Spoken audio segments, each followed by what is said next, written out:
And I'm really grateful that Jim's going to be starting the presentation. Yeah, we're going to do our best to complete this in 3 minutes. The Canyon Lakes project, under our heading of Lubbock Waters, I'm going to be talking. Is this not picking up? It might be better to speak. All right. Can you hear me better now? No? I heard something on it. Is my mic not turned on here?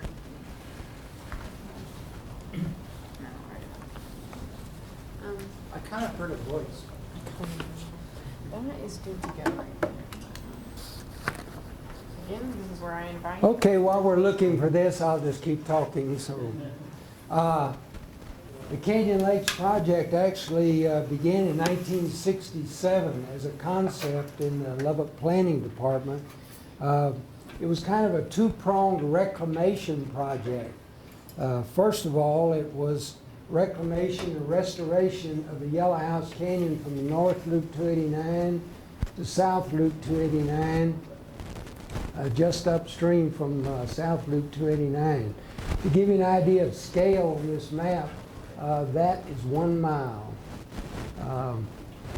And the reclamation and restoration of the 6.5 miles of the Yellow House Canyon, by that time, the city was incorporated in 1909. By that time, the Yellow House Canyon had over 3,000 wrecked cars in it in 4 automobile wrecking yards.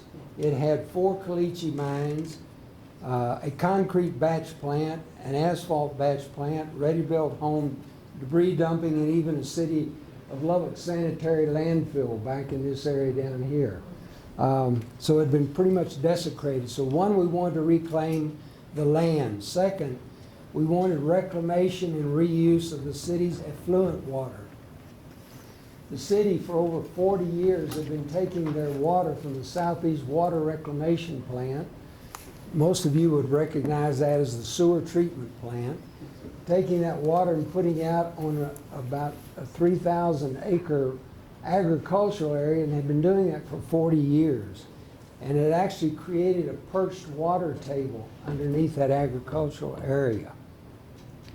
And the idea was to take that water, drill 26 wells, pump it back upstream to Lake One and let it flow by gravity through recreational lakes and reclaim the entire canyon as an outdoor recreation site. The Lubbock Planning Department made a 35mm slide presentation, and for the millennials here, that was our version of the PowerPoint back in the 1960s. We took it out to civic clubs and we showed it to them just to test the idea of their acceptance of using reclaimed water, especially for recreation. We were amazed. We got some questions like, I'm not sure we really want to reuse water like that. And after we convinced them that we've been reusing water ever since the earth began, there are no new molecules of water. We just keep reusing them. They evaporate, it rains, we reuse again. They went, oh, when you put it that way, maybe it's okay. So they began writing letters to the Lubbock City Council saying, let's do this project. This is a great idea. In 1969, an engineering feasibility study was done by Freese, Nichols, and Endress out of Fort Worth. And they looked at the entire project, and their conclusions were, and I quote, "It is our conclusion that there's enough water available to support the proposed lakes, and that with proper monitoring and control, they can be kept safe and attractive for public use." With that, the City Council then began looking at lakes 1 through 6, and it was just after that, by the way, the Lubbock tornado. How many of you were here when the Lubbock tornado hit in 1970? Probably not many. But that tornado was a catalyst for this project. After that project, the $2.8 million was voted to begin the project, which the engineers said would cost $6.5 million to complete. And the water that was produced would come from the wells that I said, only 2.5 million gallons a day, which basically was to offset evaporation and percolation. They were to be filled by rainwater initially, which they were. And surprisingly enough, water from these water wells, although it was effluent water, by the time it had percolated down through land treatment, they were coliform free, they were virus free. So basically the water, other than being high in nitrates and phosphates, was drinkable water. But in 1970, it became the #1 goal in the goals for the Lubbock project. And in the bond issue after the tornado, as I said, the funds less than $2.8 million were voted by the citizens to begin the project. We went to the Bureau of Outdoor Recreation with the state and got a $1.7 million grant. We got a $1.7 million grant from the Secretary of the Interior's contingency funds for innovative water reuse projects. By then we had too much money for the local money, grant money, so we began to find in-kind contributions from local earth movers that we needed to deepen and widen the lake project. But through that collaboration, we got enough funds. And the Lubbock City Council recently announced that they're going to build Lake number 7, which would actually be just upstream from Buffalo Lakes and backwater all the way up past Loop 289. That would be a 774-acre lake. This would constitute, oh, by the way, I don't know if I mentioned it, but in the original project, the Canyon Lake system would be the 3rd use of the same water, once for domestic use, once for agricultural use, and then for recreational. With the building of Lake 7, which is to be not, it will be used for recreation, but the basic purpose is a domestic water system for Lubbock, will actually constitute the 4th use of the same water and would have brought it full circle, domestic, agricultural, recreation, back to domestic. This would, at the time that we built the project, and I believe it's still true, the Lubbock Canyon Lakes project is, I believe, the largest water reclamation outdoor recreation project in the United States. As an example, Central Park in New York has 840 acres. This has 1,600 acres from the North Loop to the Southeast Loop. I think John had asked us to comment what we would like to see in future in terms of involvement in youth. I think all the speakers have mentioned that we'd like to see more young people, one way or another, appreciate how precious, what a precious resource our water is. And I in particular would like to see a growing appreciation of how water reuse makes perfect sense. It is a resource that we can use over and over again with proper treatment. And I saw some figures of cost per 1,000 gallons earlier. The initial cost of the water that we used in the Canyon Lakes was 1.5 cents per 1,000 gallons to put that water back in. So I don't know what it would cost today, but it's been said by realtors, buy land, they're not making any more of it. I would say take care of our water. They're not making any more of that either. So, any other questions? Okay, take some questions. Take questions together. Oh, okay. All right. So, thank you, Jim. Yeah, it's an honor to be able to talk to you today, to be with you talking today. In the 17 years I've lived here in Lubbock, I've enjoyed the Canyon Lake system, this amazing urban lake system. Even the first, right here, I've seen lots of crawdads. If you don't know what, they look kind of like shrimp, if you're not unsure what those are. So in a very literal way, this is Lubbock waters. The section of my talk is how deep is the water.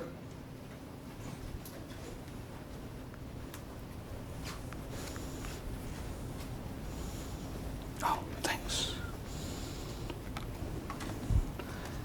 As part of my role as professor, I often organize comparative literature conferences. This is the 54th.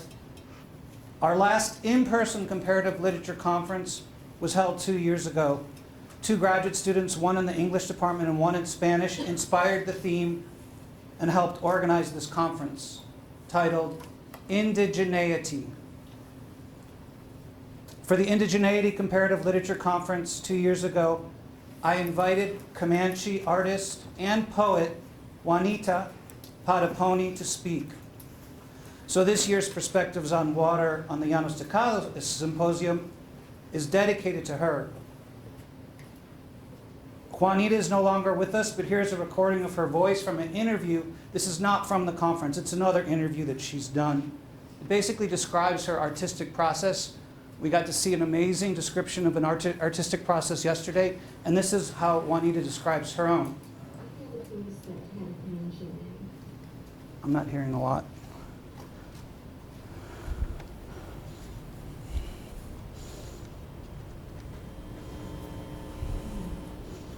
Let me see, I'm going to press it. Nope. It did start before. Let me see. Go back one slide. Thank you.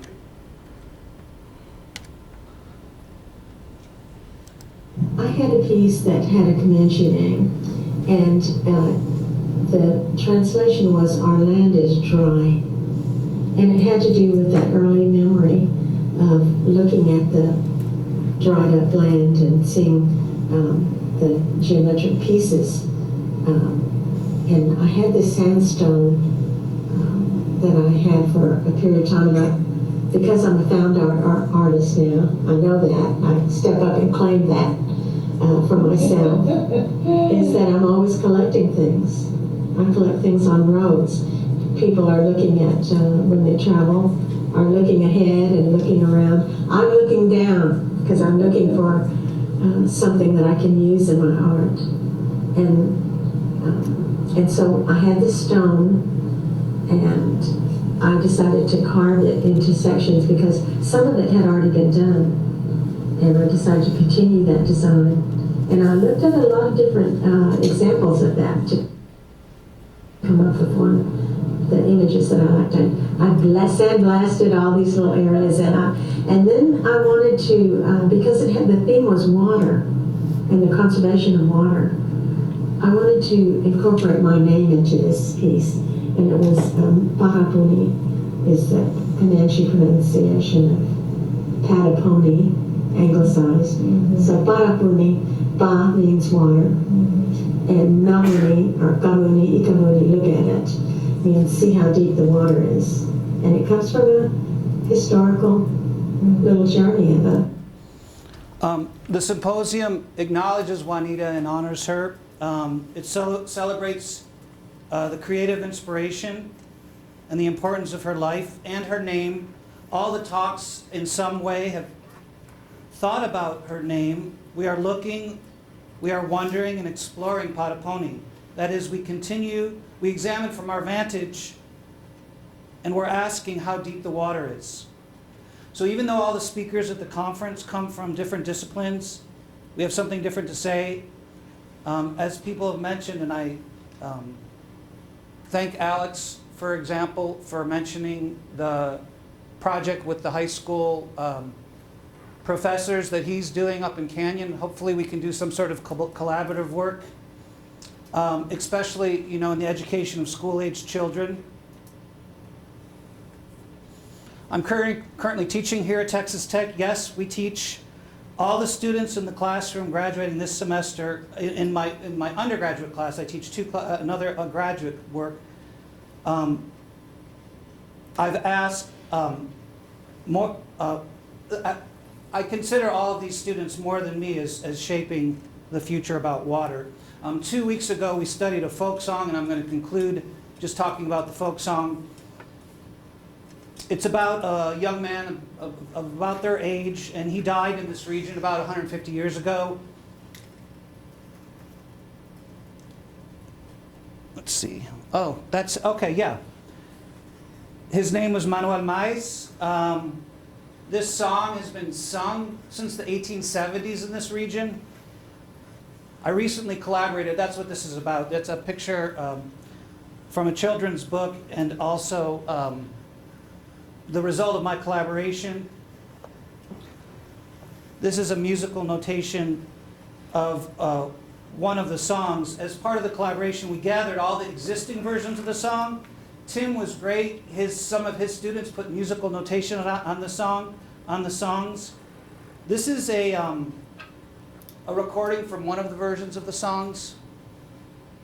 Desde que era pequeñito, en mi cuerpo fue grabado que había de ser calavera del llano del estacado, que había de ser calavera del llano del estacado.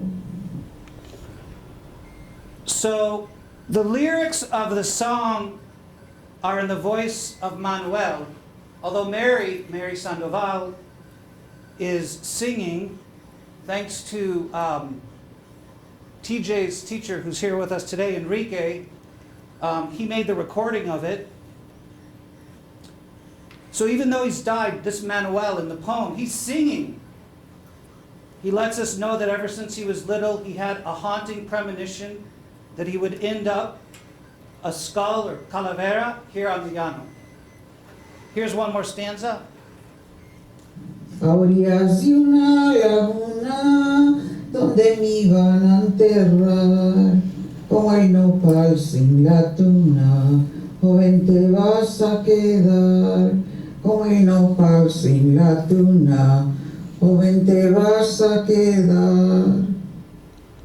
So all the versions of this song, and there are many, from southern Colorado, western New Mexico to the Llano, they have a keen sense of water ecological consciousness. And this really interconnects with what John was talking about earlier when he talked about history and the sense of place. So in this song, though, Manuel speaks, and he explains that he would always know he would be buried on the shores of a lake. And many of Tim and I actually did kind of historical research. Where was this lake? It might have been up near Amarillo, but there's also a playa lake near Lubbock where that might have been.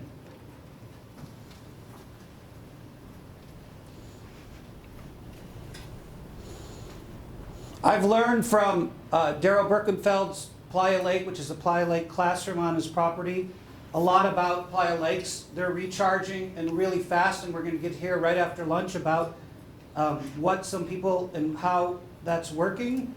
They do an amazing job of recharging fresh water.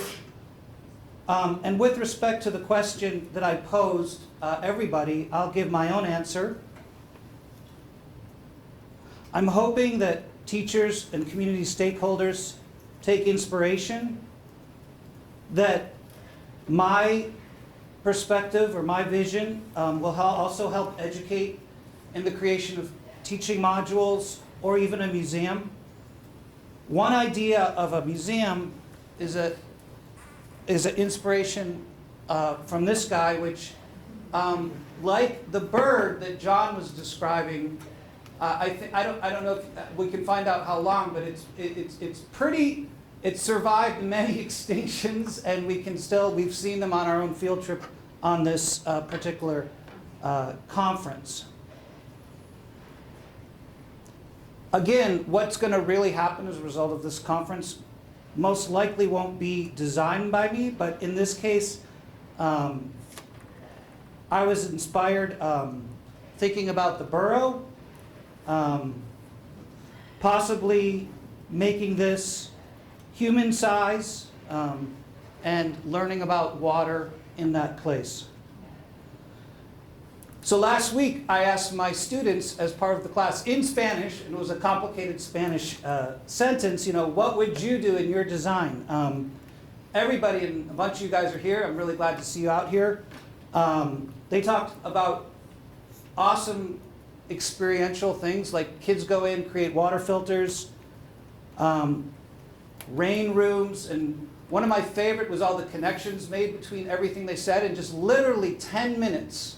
And one of them, the one who had thought, we're going to make a rainbow, and then that was put in the rain room. I'll just kind of conclude on that idea of that of that color, which I'm hoping will be part of what will follow this afternoon and later on after the conference.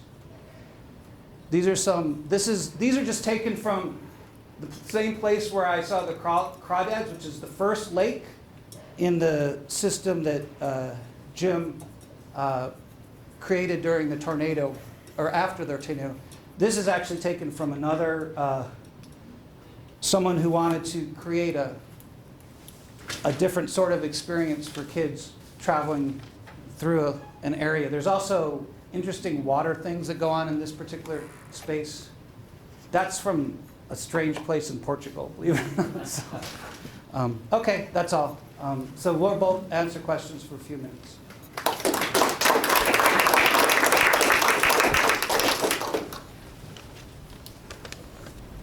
Hi, Khaled. So the water system was created after the 1970 or 1971 tornado. The community that was destroyed during that tornado was the Mexican-American barrio there. What effect did this host system have on the Mexican-American community in the barrio that had been there? Well, for one thing, the Guadalupe edition was one of the hardest hit by the tornado. And I think, in fact, many of the people that were killed in the tornado were in the Guadalupe edition. And I think the Urban Renewal Agency came in and totally replan that neighborhood adjacent to the Canyon Lakes. And on the rim of the canyon, there had been substandard housing. And they cleared that and put back a little pavilion with a walk along the joint to get into Aslan Lake. And I think, which joined the community more to the canyon and made them feel more a physical part of it, I think, and take a greater sense of pride in it. So I don't know if that answered. Thank you. Yeah. I wanted to hear a little bit more about the Seventh Lake project, and both kind of on an environmental, but also timeline-wise. What's the idea? When are they planning to do this, as far as you know, or? You're talking about the Lubbock City Council. Yeah. You don't want to. Well, no, I retired 20 years ago, and Lake 7 there were actually 8 lakes in the original feasibility study. And they're building Lake 7 about where the original feasibility study said. I read in the newspaper, they're talking about a 17 to 20 year timeline. Okay. To build it. I won't be around to canoe on it, maybe some of you will. But my understanding is that it is to be both a recreational and water source for domestic water. So, but that, if you've read the newspaper, you know as much about it as I do. Yes. I've also heard some news about possibly another lake around FM 400, Yes. kind of downstream of Ransom Canyon. Yes. I've got it, and it's shown in this initial feasibility study, and I'll have it at lunch if any of you would like to see it. But yes, Lake 8 is what they called it, and it was actually downstream from Farm Market 400, which would back water up all the way to and under Farm Market 400. They had 2 alternatives for the spillway elevation of the dam. One would be a smaller lake, one would be a much larger lake, but they're both shown in this study if you'd like to see that. Looks like I missed that part of your talk. You already talked. Well, I was trying to cram an hour talk into 10 minutes. I would have covered some of that, but I just didn't have enough time. But there's another lake, they're talking about the Post Lake. You talked about that. Post?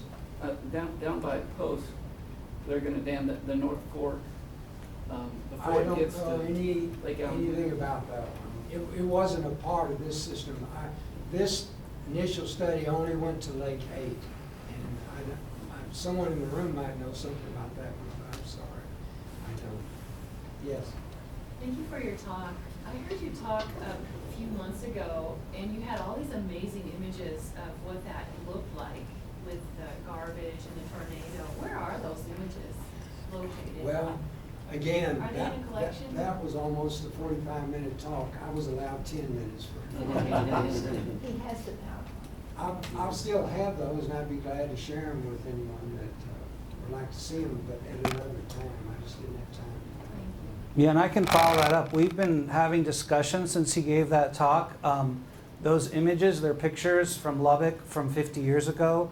They're amazing to show that basically people just went to the canyon to throw, to dump. They're also major things. But also the document you're holding is from what year?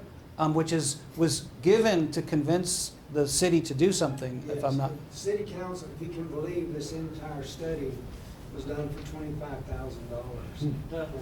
And that's from the late, is that from before the 7th, that document? Or when is that? This was it was published in 1967, before the Mid-Atlantic tornado. But based on this study, the citizens already knew that the project was feasible, and so they voted I think it was $2.8 million in the 19 follow-up for the bond election for recovery of the tornado. And I came back as director of planning. I'd been in Wichita Falls. I came back as director of planning. The city manager said, I know the engineer said $6.5 million, but 2.8 is all we have. Do the best you can.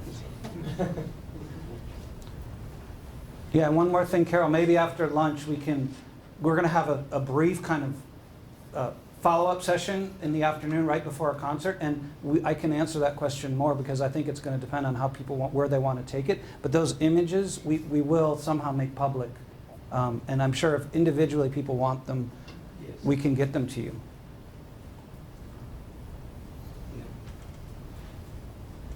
May I ask a question to John?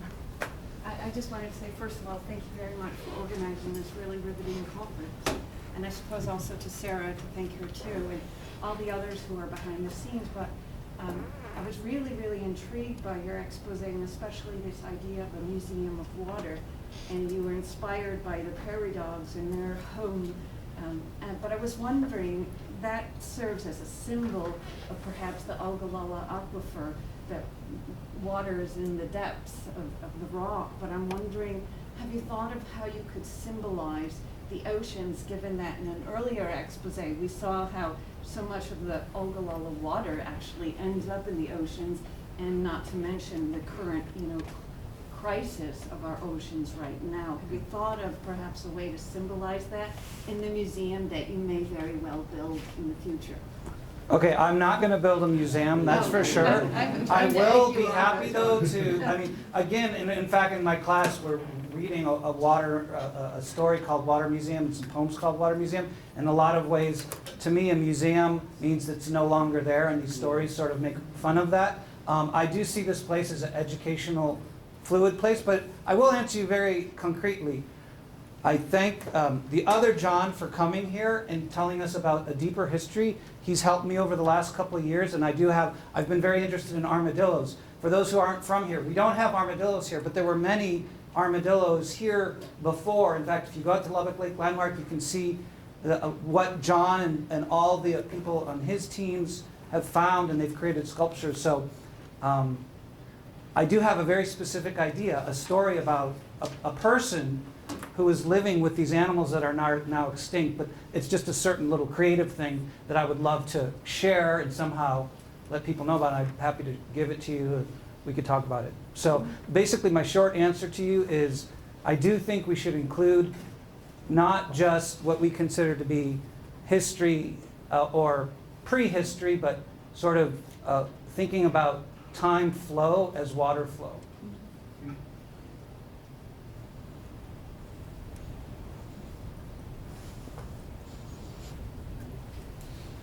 Sarah? People are hungry. Hi, we should eat lunch. Jim and John, thanks for all our speakers this morning. That was good.